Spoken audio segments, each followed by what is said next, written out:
আসসালামু আলাইকুম দর্শক, সবাই কেমন আছেন? আশা করি ভালো আছেন। আজকে অনেকদিন পরে আবার ভিডিওতে আসলাম। আপনাদেরকে আজকে দেখাবো আমার এই সাদা চীনা হাঁসটি ডিমে এসেছে। অসুখ কাটিয়ে আবার সে ডিমে ফিরেছে। আমার যদিও অনেক ক্ষয়ক্ষতি হয়ে গিয়েছে, হাঁস মারা গিয়েছে, মুরগি মারা গিয়েছে শীতকালীন অসুখে। দেখতে পাচ্ছেন হাঁসের জন্য খানা তৈরি করছি। অনেকটাই মন ভেঙে যাওয়ার মতো, যেগুলি শখ করে পালে সেগুলি যদি চোখের সামনে যে প্রাণীগুলি মারা যায় দেখতে অনেক খারাপ লাগে। আসলে যারা এগুলি পালে না, মন থেকে পালে না, তারা এগুলি বুঝবে না।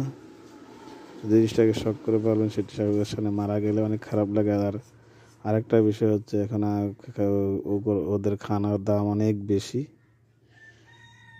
সেই কারণে উভয় দিক থেকে আসে, যেহেতু শহরের ব্যাপার, শহরে কোনো দিক করে পারা যায় না। আর ওরা এবার অসুস্থ হয়ে অনেক হাঁস মুরগি মারা গিয়েছে। এই কারণে অনেকটা হতাশা হয়ে যাওয়ার মতো। আর যে ইউটিউব চ্যানেলটা চালায় সেটাতেও কোনো একটা রেসপন্স পাই না। সব মিলিয়ে সর্বদিক থেকে একটি হতাশাকর পরিস্থিতি তৈরি হয়েছে। তারপর অনেক দিন পরে আবার আসলাম ভিডিওতে।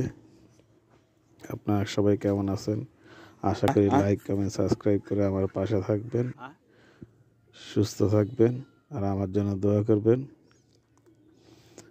আমি যেন কোনো সঠিক উপায়ে আবার ঘুরে দাঁড়াতে পারি। যে দেখতে পাচ্ছেন আমার বাড়ির বাচ্চাগুলি, যে ছোট ছোট বাচ্চাগুলি বড় হয়ে গেছে আলহামদুলিল্লাহ।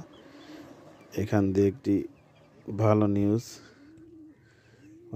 যদিও হতাশার দিক থেকে কাটিয়ে ওঠার চেষ্টা করি, কিন্তু এই হাঁসের বাচ্চাগুলির দিকে তাকালে ভালো লাগে।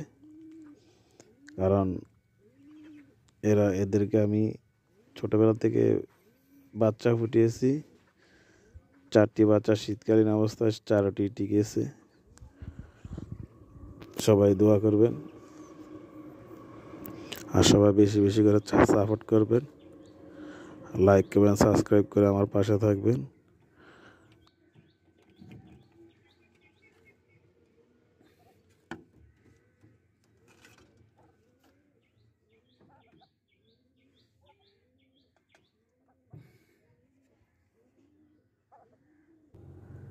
আর আমার জন্য বেশি বেশি করে দোয়া করবেন।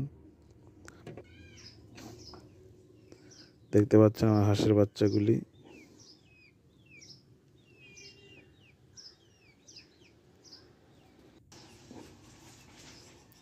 ডিম পেড়েছে, এক খাঁচায় রেখেছি, কিন্তু সেখানে ডিম পাড়ানি, এখানে এসে ডিম পেড়েছে। ডিম পাড়া শেষ।